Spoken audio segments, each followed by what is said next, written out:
The best of the morning X. 99X. Hello, Ed. How are you? And now, Good morning. Hang on. here's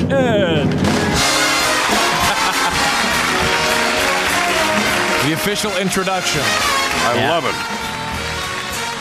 Did who wrote the Tonight Show theme song again? Was it Doc or was it No. It was Paul Anka, right? Yeah. Paul Anka and Johnny. Johnny wrote it? Yeah. I didn't know he wrote music. Well, he wrote enough music to write that. How much There you How much you have to write? I mean, that's it. Did he come in and You have that actually forever? What does he play? Piano or guitar? No, I just wrote the theme for Next Big Star. I wrote the lyric for Next Big Star. So Did you? Yeah. We just started using that. You got any other musical abilities? No. You play any instruments? No, I never. Once I walked by a piano once. That's it. Yeah, that was about it. Ed, how much traveling do you do? A great deal. Would you like? To You're go always on on. the bus? You're always on the road. You got this big bus tour going We have on. this bus, 25 cities rather. 25 In cities. 2 weeks from today it closes, but we'll hit 25 cities. This is city number 2. Wow. We left Orlando last night, and we'll be in Chattanooga tonight, and we just keep going on. And we wind up at the City Walk at Universal out in Hollywood. We started at Universal City Walk in Orlando. That's where we do our show. We just finished a special. I just finished my second special. I had a guy on that you might know, Cisco. Cisco, Oh, yeah. Pal, my co-host, Cisco. the thong song guy. The thong. He sings the thong, and I do the boxer ballet. The boxer ballet. Look You out. seem like a guy with a bus that has a lot of beer and a lot of chicks. That's it. You got it. yeah, right. Yes, he seems like that You guy. got it. I only have one chick. I only can handle one chick. Now You have been married for a long time. years, yeah. Oh, wait, I thought, is this your second marriage? But don't get into this. It's my Well, third marriage. it's your third marriage. Okay. I wouldn't ask you a question like this. Well, you Well, won't I mean, do. it's still 10 Have years. you always been this tall? Goes right for the throat. No, Here we go. Jimmy getting in another tiff with a guest. Yeah. No, Yeah, I so- didn't. I didn't. I thought I didn't know if this was. No, I had okay. I had 2 adventures that were not successful. I'm not proud of that, but I'm very proud of this one. I am extremely happily married, and my wife is wonderful because she works right with me. She does all the advertising on the show. She used to be in advertising. She's a dress designer. She's gorgeous. Thank you. I've seen pictures Now of you're her. getting back. Now you're getting back. No, in my I've seen favor. pictures yeah. of her. Yeah, she is. She used to be a model, but she does all the advertising. And she's like 22. Oh no. She'll be 24 in April. Now, before we talk about Next Big Star, your big show, Yes, I ma'am. want to talk about this tour bus. Does this look like, describe the bus? It's got to be palatial All right, inside. Come on. It's the largest bus there is. It's 45 feet long. Wow. It has 4 bunks. Now, I don't particularly like it with the bunks as far as I'm concerned. I like the openness. The ones I usually have are open. But this is an old tour bus. It's not old, but I mean, it was... Who had it before you? Britney Spears. Oh, no Oh, kidding. A come little on. girl I discovered when she was 7 years old. That's You right. did. Tell that Star story. Search. Yeah. Yeah. And then she gave you her bus. He gave you her bus. But the people that make this in Nashville, I'm heading there. I'll be there on Wednesday, rather. Yes, Tuesday. I'm sorry. I go to Chattanooga. I get a little Tomorrow. confused here. Then to Nashville. Trent Hempel, my pal, the Hempel brothers, they make all these tour buses. It's 45 feet long. It has 2 bathrooms. Can you believe it? 2 bathrooms. And it also has a full kitchen. And it's very, very livable, very great. But I love it. I ride up front. I ride shotgun. Oh, do you? You like I the front love seat? riding up front. And, funny things happen. We travel a lot at night because it's clear on the roads. There's less traffic. But there's a lot of trucks. So every once in a while, a truck, you'll hear they're all on 19. They're all on the same Right. frequency. And a trucker will say, he's not on the bus. He says, yes, he is. Ah, come on, he's not on the bus. He said, he's on the bus, he's right beside me. Nah. So I said, what's his name? Bob. So I give him here's Bob. He said, he's on the bus. He said, okay, here's my song. And he starts singing, You Are My Sunshine. Oh, that's He's They're working auditioning you on the for me. highway. Now, do you have a handle? Do you have a CB handle, or are you just Ed McMahon? The Big Ed. Big Ed. All right. Big Ed. Do you have Big Ed. DirecTV on your bus?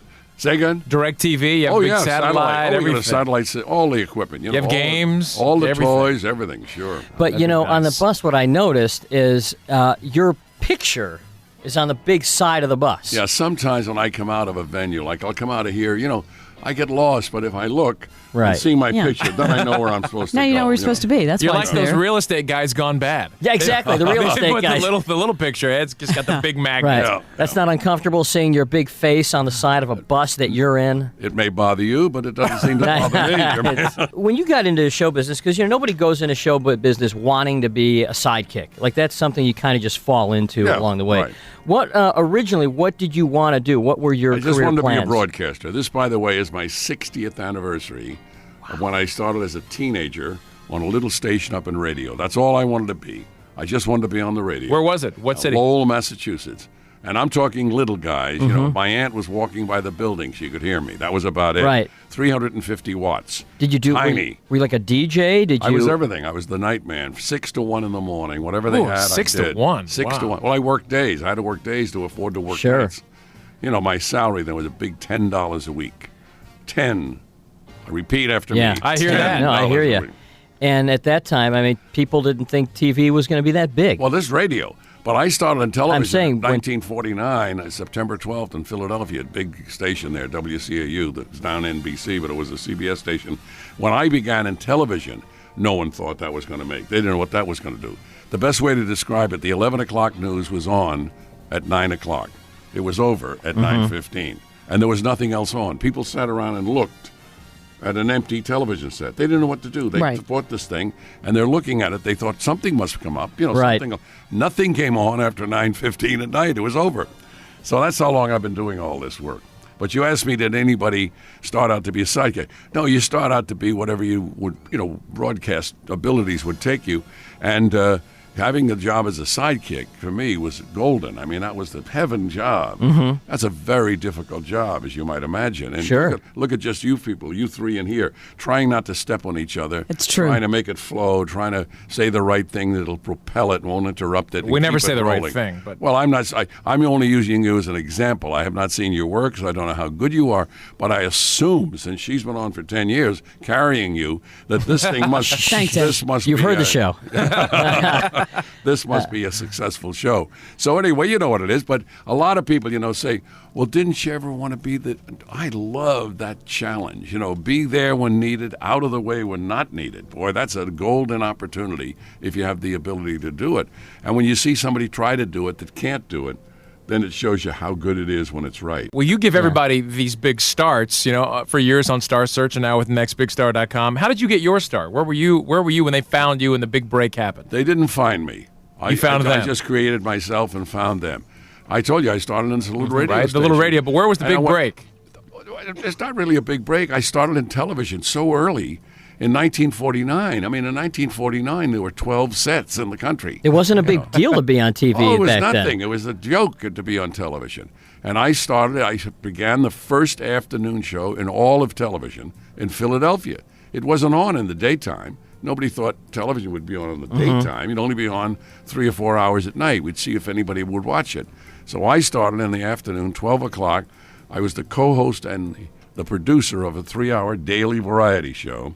And from there, I kept going into other things. Then my career was interrupted by the Korean War. I'd been a Marine fighter pilot in World War II and taught carrier landings. I was an instructor and a test pilot.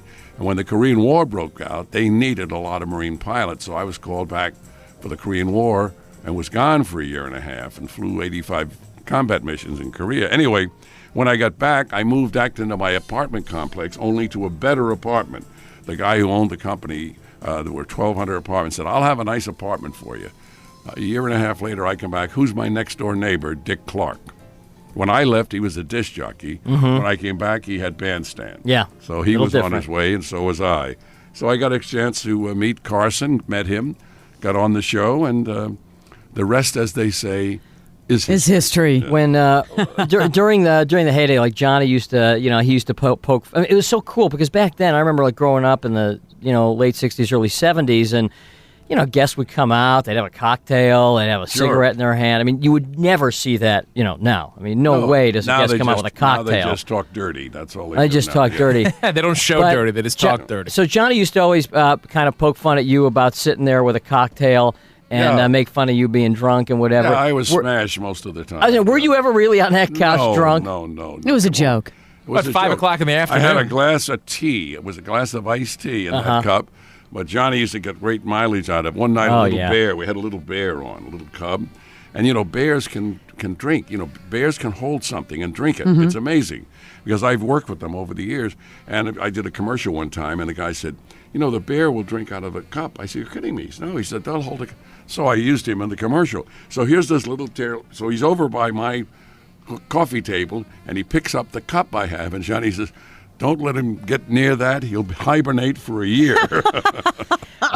We had Robert Klein on not too long ago, and he told a funny story about when Elvis Presley first made it big, that there was competition between Johnny and Ed Sullivan, who was going to have Elvis on, but that the Colonel wanted lots and lots of money, and the reason Elvis never did the Tonight Show, or at least back then why he didn't, was because Colonel wanted like first-class plane tickets. He wanted all kinds of money. And big check. John, you didn't do that. He on also Tonight Show. wanted half of Elvis.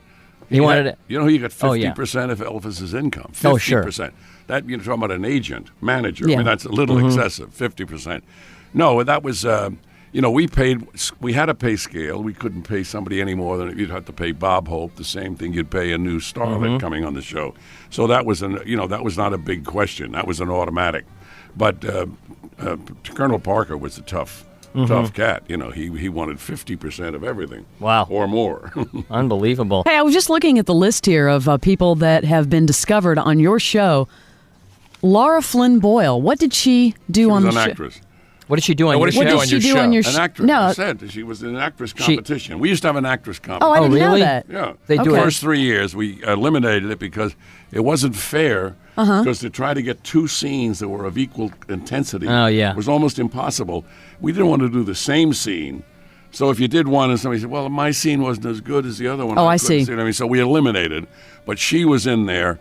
And there's another fellow who's quite a... Scott Thompson Baker, who's quite a soap opera star. He was an actor. But most of the people were either in the spokesmodel category or comedians. The list is incredible. And Broadway stars, I've got 3 big Broadway stars. Sam Harris, who's got nominated for 2 Tonys. What's her name? Billy Porter, who was in Smokey Joe's Cafe. And a great, beautiful woman who's going to be the premier singer in the world, Linda Eder. Have you seen her? No. Heard about I'm her? not. She was in Jekyll and Hyde. Did you happen to see that new show on ABC? I flipped by it Friday night. Pop Stars? I haven't seen it yet. No. That looks, these girls, they had some in Atlanta, some in Miami, I think some in LA. There were these auditions where they came in to sing, probably similar to your auditions that you're having. Do these girls sometimes get up there and just melt down? Forget their words, just... Not when they get to our stage. No? No. By the time they get there, this is the cream of the crop. This is the best thing that's out there. We just did a show. I taped a show Saturday afternoon in Orlando at our studio. It's going to be a permanent site, by the way. It's going to be an attraction. The studio, people are going to come in and see shows all day long. They'll be able to audition and so forth at Universal. We had O-Town on. They welcomed me to Orlando. Now, O-Town was formed similar to... Yeah, they were from the making of the band show on TV. And they're excellent. They've got the highest launch of any record ever. Their launch of the first record, and they were found on television on ABC on that making of the band. So Clive Davis they're trying signed to them. duplicate it. It won't work as well because there's more women, young women, interested in the male bands than there are men interested in the female bands. Now, Yes, absolutely. how do people get to the finals? I see here that you can vote online. Yeah, you vote online, nextbigstar.com. Nextbigstar.com. You got it. And then they log on and they vote, and that propels the person along in the process to the finals. Okay. Then I take 2 of the finalists and put them on television, and they compete like Star Search. That happened on Friday afternoon in Orlando. And we had on the show, I mentioned Cisco as my co-host. We had O-Town. We had POD was on. I had people that I'd taped and put them in a giant computer, since the computer is so important to us. And I had David Hasselhoff on Broadway, introduced my theatrical players. I had Missy Elliott on there.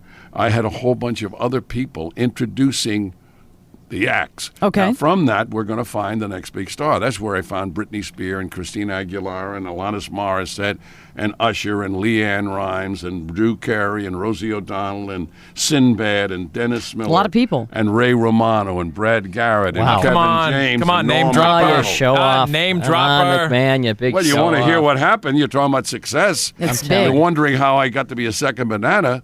I mean, I'll tell you something. Would you say that you have made a career having one great gig after the next? Yes. I mean, would say that. You do. I mean, you have these successful shows. I mean, honestly, you don't kill yourself working. You have plenty of time for. Apparently, you haven't. You haven't seems- talked to management. Oh, it's because it's one day. Oh, I'm coming. I'm going to be your co-host. Huh? I'm going to be on the show with you all the time. Your co-host. Oh, really? I'm You there. haven't heard Yeah. from management. Oh, I'm. We didn't get the memo. Oh, Yeah, I I'm didn't the get that fourth memo. guy. Yeah, that's right. Right. I mean, Another gig. Hey, it's those- another gig. Those shows usually do, a bunch all in one day, right? Sure, that's Oh, all. what a great gig! I It's mean, this great. guy's like my hero. And wherever I am, I'll phone in. What You a- seem to be busy amazing- all the time, and though. you look great. I remember you being on TV during the Tonight Show days. You seem to have been burlier than you. Now, I mean, so what is far, your? Jimmy, is it Jimmy? Yes, it is So Jimmy. far, Here we you go. mentioned I had 3 marriages. You mentioned that I was smashed on the Tonight Show for Right. 30 years. Jimmy, what's going on Right, with and you? now you're saying that I look like a blimp. Now, why do you do that? Are you going to hurt these? And then he lovely said you had Johnny- this great gig because you didn't work that much. What's going on here, Yeah, I Jimmy? didn't do a thing. Ed, no. he's painting a I only picture. had- Like I works- only had 3 shows in television at one time. Guy works Star every day of the Search, year. The Tonight Show, bloopers and practical jokes. 3 shows at one they're time. great gigs. And this guy thought I was stoned all I the know. time. How are you? You know what I to can do. Ed, where is the love? I'm an in this old room? Marine colonel. I can punch this guy out in a second. Ed, I mean, I'm just telling you what Johnny Carson told us for 30 years. Would you I'm listen not- to a guy from the Midwest like I Johnny guess not. Carson? Come on. I'm asking He's you from to Lincoln, dispel this. Nebraska. That's true. He was 14 before he saw a car. Come on. That's true. How is Johnny? He's doing very well. He always asks about you. Does he really? Yeah, he does, doesn't I he? haven't seen him in a while. But all Yeah. the stories about him being really, really sick, is he doing fine? Is He was very, very, not really. He almost died. He had a Really? quadruple- awful Oh, pictures no that were kidding. showing up on magazines, he had a- tabloids. yeah. You read those? No, but you see him on the cover. when you, Oh, that's when you right. pass When by. you're checking out, I can see you in a supermarket checking Just out. read them all. Buying 2 eggs and a piece of bread. I can see that. Anyway, I had lunch with him 3 weeks ago, and he's looking great, feeling great, and he's playing tennis again. Good. Seriously, they let him play tennis, so that's proof That's that excellent. he's okay. But he almost bought the farm. No because, kidding. Wow. Oh, his wife. Guys are so macho. I'm sure you. No, that you can now tell that I'm I got one to of know those you, guys, that yeah. you must be macho. Yeah. Anyway, I can't see it right now, but I know you must be. Anyway, he said, "Oh, I'm not going to that. It's just a pain." She said, "We're called 911." They operated that morning. It was No about 4 kidding. o'clock in the morning. Wives always know. He was probably, They do. oh, no, I'll be all right. I'll be fine. Yeah. Yeah, well, most Don't guys call. think, "Oh, I what got a it. big I deal." got it. Yeah. No, but he's fine. He's vital and very funny as always. When I walked in, it was cute because it was right in the middle of the mixed-up election, and as I walked in, he says, "Oh, this is when I miss my show so much." Do you think he will come back in some form, not on a regular basis? Do you think he'll Never. make another appearance on television? Never Even at as all. a Ever. guest star? Never. No kidding. How can he just walk away and never even get a little taste back? Just to He's say, able to do it. He's I mean, a remarkable man. Most people can't do it. Most people have to stay. I do miss that show and the chemistry between the two of you. Thank you for Totally saying that. miss Finally, it. somebody said No, something because, nice here. you know. I I'm know. nice enough to I get up at 4 o'clock in the morning to come in and do your know. show. I get ridiculed over here by this guy. I know. This guy doesn't know who I am. He's not Ed sure about my McMahon- name. Ed Thank McMahon God. in studio. Thank God We treat somebody him like finally this. said Yes, something we- nice about. I appreciate that. we've treated him so It's true, poorly. though. We From do now so on, nice. I'm favoring you. Thank you. The heck with these Ed. guys. What was the first thing I said to you in the elevator when I walked you You out? said you love me and you think I look sensational. I said you looked yeah, sensational. but you said you loved me. And I said I was saying before that Yeah. you look younger now than you did, 10 years from now. You're like reverse And aging here. You're starting to look your age. I said 13. Yeah, that's right. I said that when I first Good luck walked in. today, Ed. Thank you very much. Ed McMahon on the Morning X. X99X.